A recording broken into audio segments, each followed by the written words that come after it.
Go ahead and tell the people about yourself, bro. Let them know who you are. Well, my name is Tko James. I'm from Chicago, Illinois. I was born and raised in the low end of Chicago, 43rd and State Projects. I prevailed from there. And from there, I had a rocky background. I done got into a couple gangs, a couple street violence. I done been incarcerated. So I basically prevailed from there, and now I'm an entrepreneur, I shall say. I'm CEO of GME Records. I'm my first signing label artist, me TKO James. They say you gonna sign yourself, huh? Yes, sir. Shit, that's what's up, bro. Most definitely, man. Um, so I know you were saying, like you say you grew up, I guess on the low end. We came up in. You know what I Yeah, mean? most definitely, most definitely. Like, what was that like?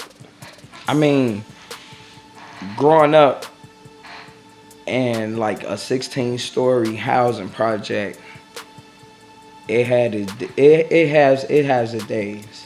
Some days good, some days bad. As a kid, we took the smaller things and made them big. Like we used to stand in the chokes line. Anybody from the projects know the chokes line was the shit.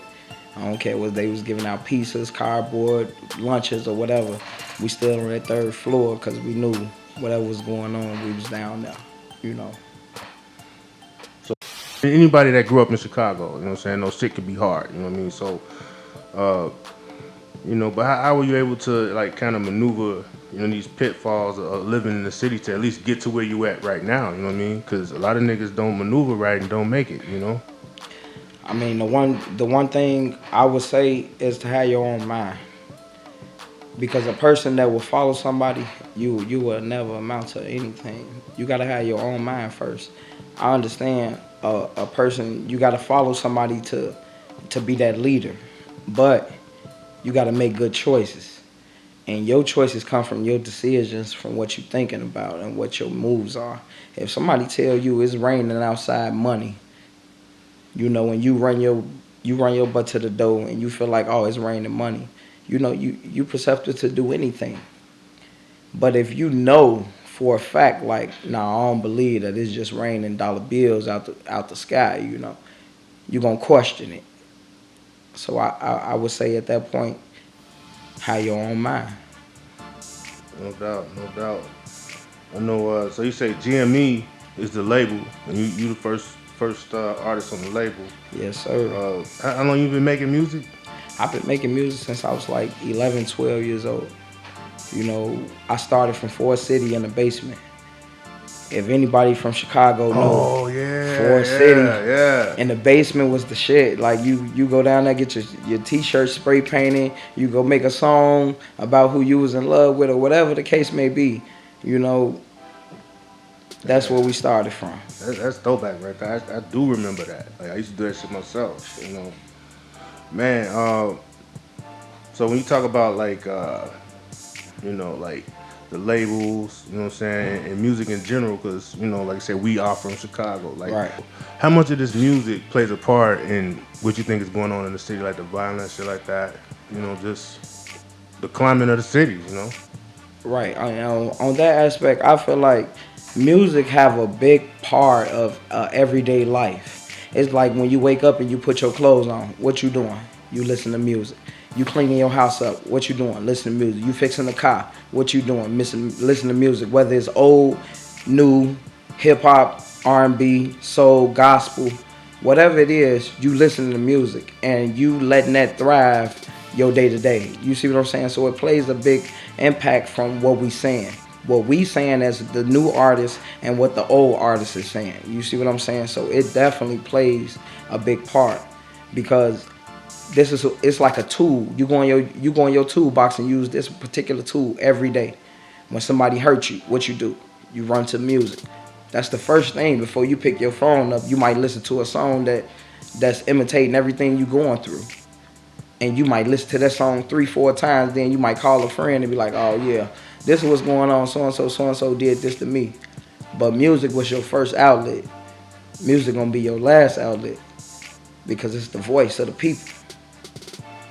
Hell yeah, I feel like that's like, you know what I'm saying. It is the voice of the people, you know, and I think like they say like even back in the days like when hip hop first started, that was like just people in like young kids in poverty just trying to have a voice to be heard, you know, Right. and relate to each other. So I kind of feel like that's like the same thing too, you know, what's going on now, like literally It, people it, trying to relate. I look at it like, man, I'm young, so I got a lot to learn, and I'm learning a lot. Music go all the way back from slavery days. Man, You know, they used to make certain songs for when massa come to that field, and they know they was trying to take people away. So I feel like music go farther than our imagination. You know. man, real shit. African drums, man. Like you can still hear them beating. You know what Yeah. I'm saying? What what was your influence? What made you start rapping though? Like what made you get into music? Like just wake up and say, man, I want to do this. I want to make music. What's your influences? Music was my alternative go-to. Growing up in a fucked up environment, and I want to say a fucked up environment because that's what I mean.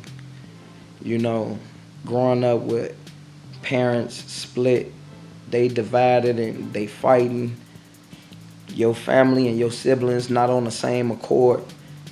You in a dark space and you don't have nothing else to look up to. You don't have nobody to look up to. You don't have nothing to call yours, or you don't have anything. And when I first heard that rhythm of that beat, I drew to it because I knew I could do something with it. You know what I'm saying? Being in a dark place, you often find the right things or the wrong things. It's about your decisions and what you choose to use for them. I'm not the perfect person. No, I chose to do wrong things, but at the end of the day, I learned. And music what brought me through a 5-year sentence. Music what kept me sane. Being in a hole for 3 years. With no contact, no visit, no other person. I was talking to myself at one point in time. You see what I'm saying? So music kept my sanity there. And throughout life, from a child on up, music can make me feel good.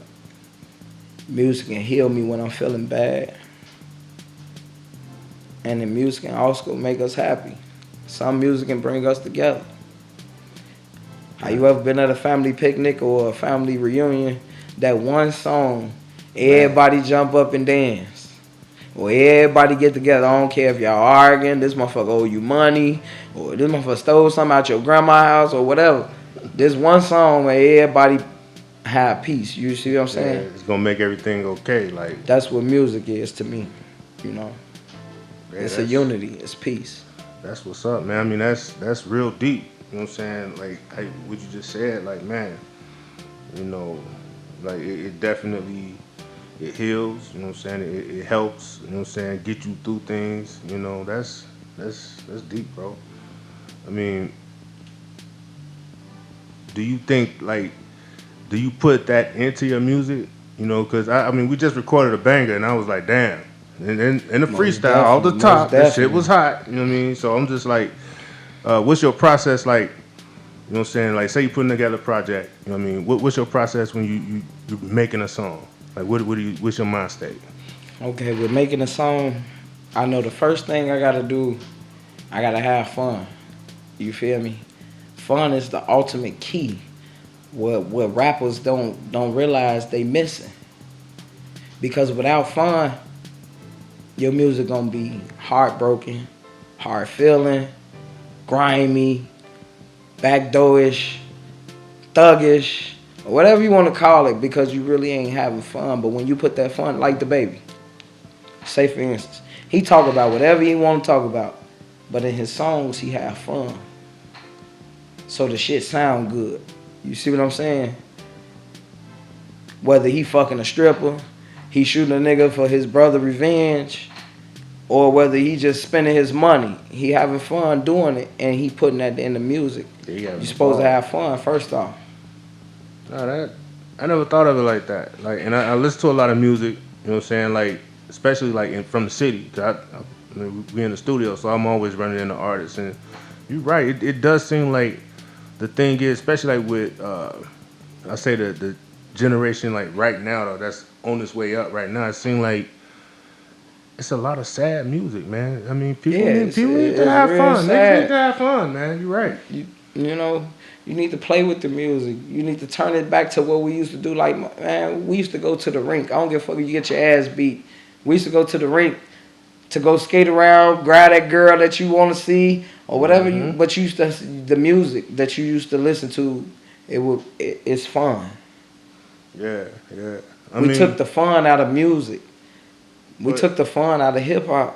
what do you think? Okay, now that goes into another thing I wanted to talk to you about. Like, everything sounds the same. So everything sounds the same. Is that like by design? You think like niggas losing their creativity with this shit, or is the labels just like, man, we gonna go with whatever's trending? Basically, I feel like it's a pyramid scheme. Whatever Mm. Whatever rock, we gonna go with it. If mumble rap is in, mumble rap is gonna get played. I don't care what they talking about over there. Mumble rap is what people are buying. It's about what people buying and what people selling. I might be selling the truth. This motherfucker might be selling a facade. But who gonna win? You feel me? They might like that facade. They might sign him for a multi-millionaire deal. They might sign me for what? $100,000 deal, $200,000, $500,000 deal. No, it ain't right. It's all about what the choice is. If you sit here and hear my bars, you hear me putting that work in, you hear me playing with that beat, you hear my vocals going in and out on having some real decent cadence, and you look past that to a person that's barely saying words, you can't call that an artist. You can't call that hip hop. Because people grind, people battle back and forth before there was a beat. Yeah. To call it a name, to make a name. You see what I'm saying? So Yeah. how you gonna take the words out of rap and call it rap? That's what basically how you take the fucking words out of rap and call it rap. It's just like paint by numbers. Right. It's all set it and forget it. Now it's not. I'm a what you talking about? Man, real shit. You gotta bring that creativity and start channeling what you talking about, who you talking about, and bring that narrative back. Make a motherfucker think. You know, besides GME, you know what I'm saying? Right. What's in your playlist, bro? What are you listening to, man? What's in your playlist? What are you listening to? On my day to day, Day to day, man. We'll get you in your vibe. Get your day started. I ain't gonna flex. I gotta definitely hear that ESTG. I fucks with him heavy. You know what I'm saying? Cause that's like you remember when Jeezy came out, that Thug Motivation. Oh, 101? Yeah, oh, 101. If you was in the streets, I don't give a fuck if you was slanging CDs, crack, weed, dope, shoes, clothes. When Thug Motivation came out, it made you feel like you want to grind. You know what I'm saying? Yeah. That's what that ESTG give me. You feel me? I don't give a fuck. I'm getting ready to go to work. I need to hear that. That's my motivation. Throughout the day, I might pop in some Lil Baby. Definitely gotta hit some Ruger or some Lil Baby. The Baby, you know, just a mainstream artist. I gotta listen to myself, Young DJ. You know that we basically gotta do what we gotta do. You know. There's always a question. You know what I'm saying? We was talking about getting on and all of that. What's more important in the process? Like a lot of people say, is the producer more important? Is the engineer more important? Is the artist more important? Is the DJ more important? And you ask them individually. A lot of times people are gonna say their part is most important. Like, how do you feel about that? I feel like it's a piece. If we all went to school, we know the pieces. It divided by what? 12. It's all pieces. We all equal. If you don't have the engineer on point, your shit ain't gonna sound right. If you don't come with the right bars, ain't nobody gonna listen to you. If you ain't got the right mainstream, ain't nobody gonna hear you. So it's all about 50, 50, 50, 50 all the way around the board. I mean, there's some hot niggas in the city that's like really cooking up on the tracks. And I know you're a seasoned artist. You know what I'm saying? What type of beats do you look for, or when you're trying to, like put your projects together? What beats do you go for? Are you like trap with like heavy 808? So you going for keys and chords and things like that? I love the 808s. I ain't gonna lie. I love the 808s. But it's like I gotta hear something that's gonna really make me get up, you know? So when I hear that and I know I'm finna get on it, I know just by the beat somebody else gonna wanna listen to it. Yeah, that's true. So I guess a track that got more rhythm with the 808s. I mean, who you rocking with? Like, what producers are you, trying to lock in with, or like who you think got it right now? You know what I'm saying? As far as who you looking out at, as far as production wise, beat wise. I ain't even gonna flex. Like I ain't got nobody in my peripheral. Like I mean, not in my peripheral, but in my sights that I really see. To me, it's like everybody making the same beat and reselling the same beat. I want somebody to make a beat that's quality, that fits me, and every beat I come out with is from scratch. I ain't everything I hear.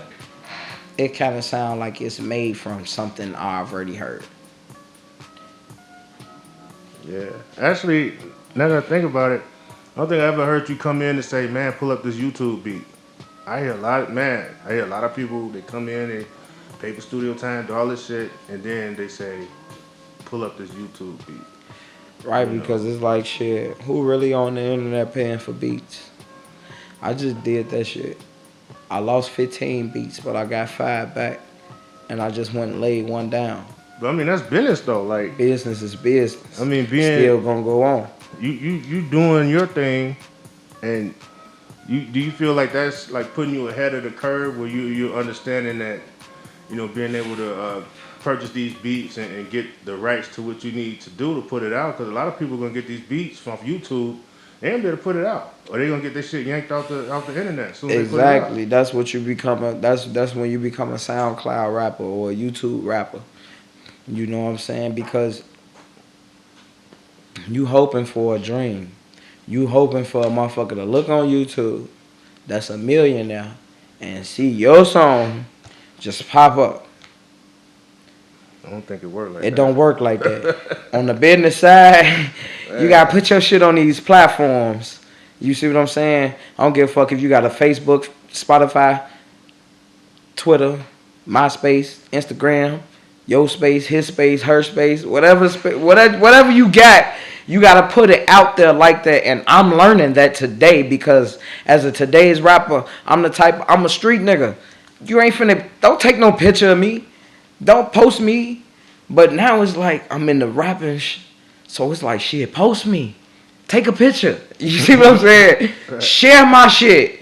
So it's different. It's a different time, man. You gotta elevate with the time. You can't stay stuck in what we used to do, because you're gonna be stuck. Draw. What you know what I'm saying? I'm not gonna keep you long, bro. Just a couple more questions. You cool, bro. I'm vibing with you. You cool. What you think, like what matter of fact, what you working on? Like, what projects you got loading up? What you got loading up in the chamber, man, you gonna put out? I What you mean, working on? I got a whole album that I'm trying to come out with, but it's like I'm trying to build my fan base up because I fucked with a lot of people. I've grew up with a lot of people, and I lost a lot of people. You see what I'm saying? And I've had a lot of people to cross me.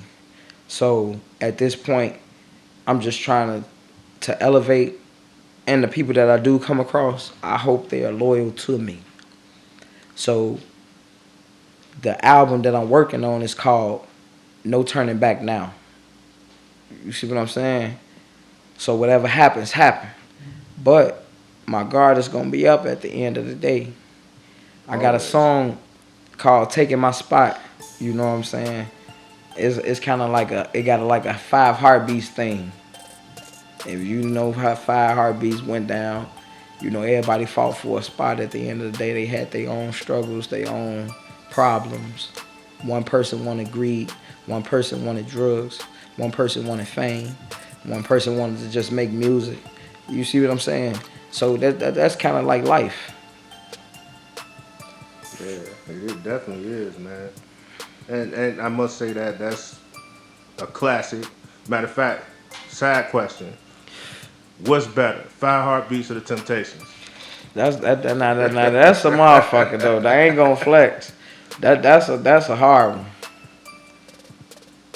That's a hard one. That's a hard one. I'ma say Temptations because it was longer. It gave you more of a narrative of being broke and rich. Yeah. 5 Heartbeats gave you that you can have one chance, that one shot. Motherfucker, you better take it. I don't give a fuck if you got balled up pieces of paper in your dresser. You better use it and take it, you know? Mm-hmm. So the Temptations gave you that struggle of being in New York or Motown or, well, you know, Detroit. Yeah. Being in Detroit and struggling. I mean, but don't nobody know about Chicago struggling, like the real Chicago, you know, like. Yeah, we need a movie, man. We need like a legit movie. And not like we need some real shit. Like that shit. What's his name? Spike Lee that came and put Nick Cannon out here and made that bullshit. That ain't he not even how can you make a movie from Chicago and don't have no people that's from Chicago in it? Nah, that don't make sense. Don't make sense. How can they even act like us? How can they even talk like our slang? How can they walk like us? You feel me? Like they can't even. That don't even make sense. You can't act the actor to act somebody that do this shit for real. Nah, to me it just felt like he just was throwing some shit together and everybody was on board. But when we seen the movie, we was like, nah, this ain't it, man. This ain't it. Hell no, I rather Vulture City would have came out with a 3, 4, 5. Goddamn it, because that was even more of a Chicago movie than anything. That's a hood classic. Hell yeah, it definitely is. That let motherfuckers know what the low end really was going on, man. And everything else. We gonna keep it thorough. This is one of many. You know what I mean? So just tell the people who you are once again. You know what I'm saying? Tko James, from Chicago. Low end. Right. GME, Great Music Entertainment, CEO, Records. Understand it. And where can they hear some of your music at, man? Where can they find you on social media, all that? You can find me on social media, Facebook, Instagram, Twitter, Snapchat, TKO James, King Kente 51. You can find me on Spotify, YouTube, and every other major platform that you want to play. So with that, man, I want to say gratitude, bro. You know what I'm saying? This is Chicago, man. You be safe in your travels, man. Trying to get my weight up. I want to see that Maybach money just to sit back and relax and blow the thracks again. Just to think and reminisce of what we used to do like way back when we was ducking out them Jimmy troops. And now I'm running through the block, nigga, look at you. I'm making shit hot, understand what we do. A lot of niggas say don't make the block hot. Now I'm smoking all this Zaza till my face drop.